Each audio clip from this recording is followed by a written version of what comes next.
Saya pernah ditanya sama orang yang kuliah di Inggris, di Swiss, Gus, saya ini kan orang Indonesia tapi pengagum negara Swiss, Swedia, negara di sana itu makmur, terus tertib. Bagaimana saya tetap mencintai Islam yang secara lahir itu kadang-kadang beberapa negara Islam itu kacau. Ada seorang mahasiswa tanya gitu. Dia tanya cara ingat Allah, dia membela Islam kira-kira gitu.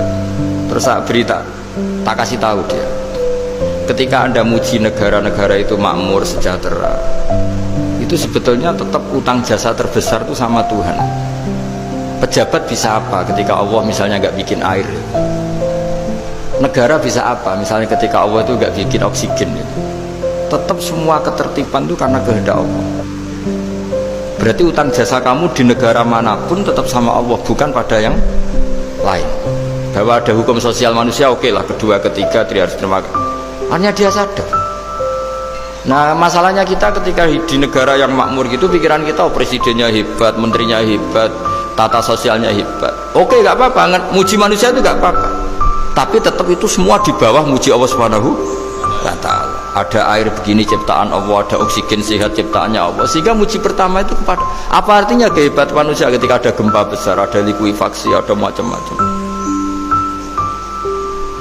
Nah, maksud saya ngaji di sini, ingat Allah itu dengan cara seperti itu. Sehingga ketika kita hidup di negara manapun, ya utang jasa pertama pikiran kita sama Allah Subhanahu wa Ta'ala. Tapi kalau enggak, kamu terjebak hukum adat tadi.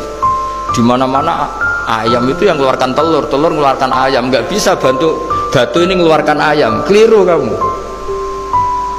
Ketika ayam mengeluarkan telur, memangnya ayam itu bisa? Apa dia berpikir sekolah dulu gimana ya cara punya telur? Kan tidak juga. Tidak bergerak juga. Apa ketika mata kamu bisa melihat terus kamu merencanakan gimana ya mata supaya bisa melihat? Ya tahu-tahu sudah melihat.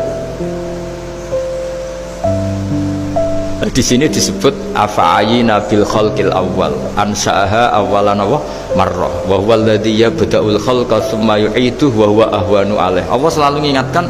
Nah, iman yang baik itu iman yang seperti saya utarakan tadi. Kamu ingat kekuasaan Allah ketika belum ada apa-apa. Belum ada apa-apa ya Allah bikin manusia itu dari tanah, bikin ayam ya dari tanah, bikin sapi ya dari tanah. Bahkan semuanya dari ketiadaan. Nah, dengan iman seperti itu, nanti kalau kamu ngaji hadis, Nabi bisa mengeluarkan air dari apa? Dari jemarinya. Terus Nabi Ibrahim dibakar gak apa-apa. Nabi Soleh bisa mengeluarkan unta dari batu besar. Nabi Musa bisa menyibak laut hanya dengan tongkatnya. Itu semuanya kamu tidak jangka. Karena tadi ingat bahwa kekuasaan Allah itu tidak terbatas. Itu cara iman yang benar. Sehingga nanti ketika kita mati juga gitu. Ketika kita hidup ya tidak bisa ngatur jantung kita, paru-paru kita. Pasti sama lah. Setelah kita mati juga tidak bisa ngatur. Yang hanya ngatur Allah Subhanahu wa Ta'ala. Hidup kita dalam kendali Allah, mati kita dalam kendali Allah. Ya sudah, terus kita mati ya nyaman saja.